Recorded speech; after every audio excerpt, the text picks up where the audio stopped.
Yellowstone supervolcano update. More than 100 earthquakes hit Yellowstone area. Does that mean that it will blow? Is there an eruption imminent? Yellowstone volcano shows signs of activity over the last month with more than 100 tremors that have rocked the park. And does that mean that an eruption is coming?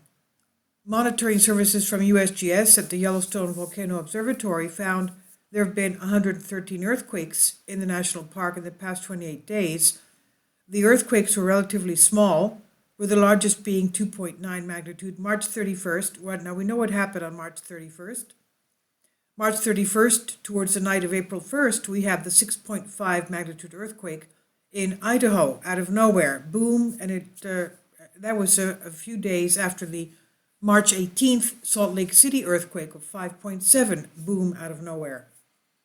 Now, we know that that's the area of the mantle plume that goes from Baja through Utah, right through Salt Lake City, where we've had the earthquakes, and they're still going on.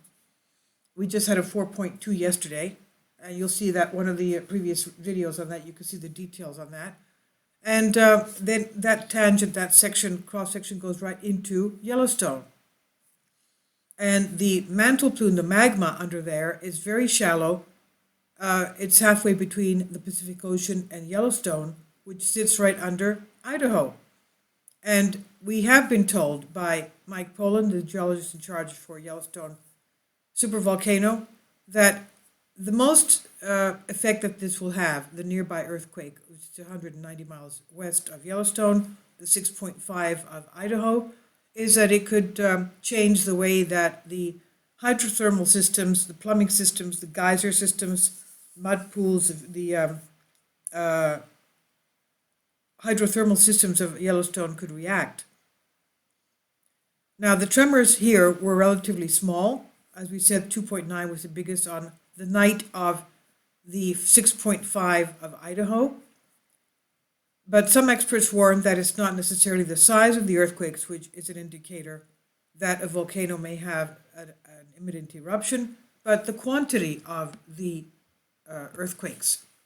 Now, Portland State University geologist professor emeritus Scott Burns said, if you get swarms under a working volcano, the working hypothesis is that magma is moving up underneath there. Others disagree about whether the earthquake swarm near a volcano could be a sign of things to come. For example, Jamie Farrell, he's at the University of Salt Lake City, Utah. He believes that this part of the natural cycle is a natural cycle for Yellowstone. He says earthquake swarms are fairly common in Yellowstone. The Yellowstone supervolcano, as we know, last had a super eruption 640,000 years ago. And according to the United States Geological Survey, the chances of Yellowstone erupting is 1 in 730 every year. 730,000, sorry. Now, with the 640,000 years have passed since the last major super eruption, Yellowstone, of course, is edging closer to such an event, but it could be still thousands of years away. But experts are preparing now and are studying how a major eruption could, of course, have an effect on large swaths of the U.S. How could they prevent that? One NASA employee says he has found a unique way to stop such a major eruption by feeding cold water into Yellowstone's magma chambers. And NASA engineer Brian Wilcox hopes to stave off the threat of such a super eruption by cooling down the magma in the chambers inside the volcano. There's around 60 to 70% of heat generated by Yellowstone seeping into the atmosphere, he says, through the geysers, as we know. But the remainder builds up inside, and if enough builds up, it can cause an eruption. But drilling 10 kilometers into Yellowstone, that's 6 miles down, by doing that, the NASA employee believes it could be possible to pump high-pressure water, which will allow the cool liquid to absorb some of the heat before it's pumped back out again.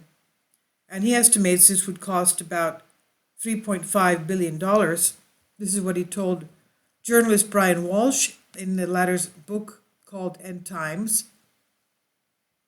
The proposal would have the added benefit of using the steam from the water expelled to create carbon-free geothermal activity geothermal electricity. We have a geothermal plant in a nearby supervolcano, Long Valley Caldera. We have a geothermal plant there as well. As we do in Coastal Volcanic Field near Ridgecrest, we also have it in Salton Sea in the area of Imperial Valley, south of Los Angeles. So Wilcox told Walsh the major thing that makes Yellowstone a force of nature is that it stores up heat for hundreds of thousands of years before it erupts. And it would be good if we drain away that heat before it could do a lot of damage. Now, others, of course, are not so convinced about Wilcox's ideas. USGS scientist Jake Lowenstern told Walsh it all seems a bit fanciful. And of course, the geologist in charge, Mike Poland, says as long as he's in charge of Yellowstone, no one's going to touch Yellowstone because you can bring forward the event that you're trying to mitigate. And this is on Express UK by Sean Martin.